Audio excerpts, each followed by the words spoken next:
तो जय जोहार जय आदिवासी झुकेगा नहीं साला।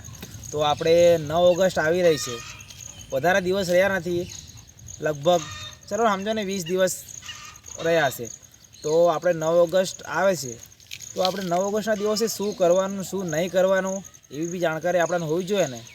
તો હું તમને એક વાત જણાવી દઉં કે 9 ઓગસ્ટ એટલે વિશ્વ આદિવાસી દિવસ, બરાબર ને। તો 9 ઓગસ્ટના દિવસે ખાલી આપણે નાચવાનું કૂદવાનું ડીજે વગાડીને નાચીને કૂદી લીધું, નાચીને આપણું ઘેર ના આવ્યા, પાઘડી માથે બાંધી દીધી અને ગળામાં નાખી દીધું હજુર્યું, એટલે આપણું આદિવાસી ગણાય જાય ને। એક દિવસ માટે આદિવાસી એમ કરીને નાચી અને પાછા ઘેર ના આવ્યા, બરાબર? તો એ યોગ્ય છે? એ બરાબર નથી ને। આપણે વિશ્વ આદિવાસીના દિવસ નિમિત્તે આપણે કંઈક તો આપણે એમને દેખાડવું પડે ને કે આદિવાસી સંસ્કૃતિ શું છે।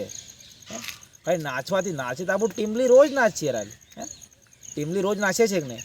એટલે હું તમને એક વાત જણાવવા માગું કે ટીમલી અને આપણું ત્યાં નાચીએ એક જ વસ્તુ ગણાય। એના કરતાં આપણે કંઈક આપણી સંસ્કૃતિ ત્યાં દેખાડીએ, આપણું પહેરવેશ છે કે પછી પહેરવેશ ના દેખાડો કંઈ નહીં, પણ આપણી સંસ્કૃતિ આપણે ઘરે રોજિંદા જીવનમાં આપણે આદિવાસી લોકો શું કરીએ છીએ એ બધું આપણે ત્યાં દેખાડીએ, સારું રહે।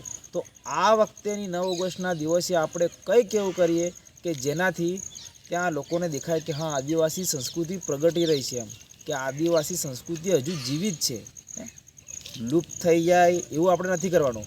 આપણી સંસ્કૃતિ આપણે જાળવી રાખવાની છે। આપણે એવું નથી કહેતા કે બીજા કોઈ સમાજની સંસ્કૃતિને આપણે નકારી દઈએ અને બધું આપણે બધા કમ્પ્લેટ આપણે બધાનું ઓલ રીતના આમ કમ્પ્લેટ રહેવાનું, પણ આપણી સંસ્કૃતિ જાળવી રાખવી એ આપણી જવાબદારી છે।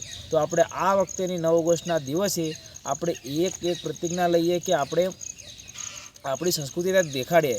ટેટકરોમાં કે કશી ગાડીમાં કે ઉપર તમે એવી રીતના લઈને આવો ને તમને કોઈ ત્યાં ના નથી કહેવાનું, ખાલી પાઘડી બાંધીને આપણે નાચવાનું નથી, ધાયણ કાંઠેલી લીધી એટલે આપણે ત્યાં નાચીને નાહી આવ્યા એવું નથી કરવાનું। આપણે ત્યાં મસ્ત આપણી સંસ્કૃતિ દેખાડવાની છે।